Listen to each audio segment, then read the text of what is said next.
Habari ndugu zangu wa Tanzania, naitwa Eric Richard Celestine Ibrahim.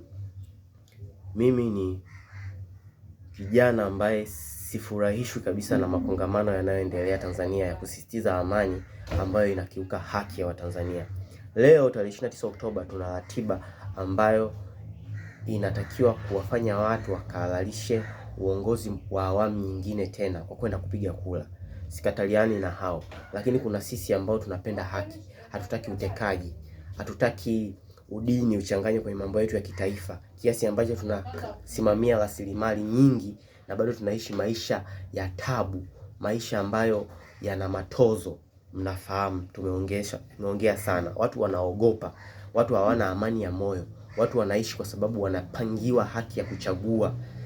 Leo tarehe 29 Oktoba ni siku ambayo Watanzania wajasiri na wahasa muamke tukaidai nchi yetu, hata kama tunagawanishwa nusu. Wale ambao wanapenda kuwa na taifa lao ambalo wanajua umuhimu wa rasilimali zao na wanazitumia, tupelekwe nusu na tupewe katiba yetu mpya, na huo uongozi mwingine utakao kuwepo nusu ya nchi. Nusu ya nchi wanaokubali kuendelea kutiki na kukaa katika mfumo wa viongozi ambapo wanapotezwa bila kujaliwa na dharau, wana wenyewe wakae nusu ya nchi yao.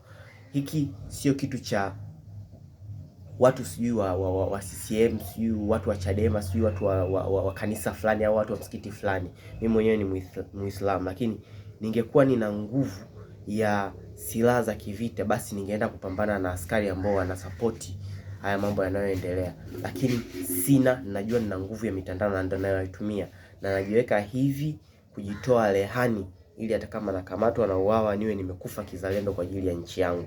Watanzania, amkeni, nchi iingie kwenye maridhiano leo tarehe 29 Oktoba.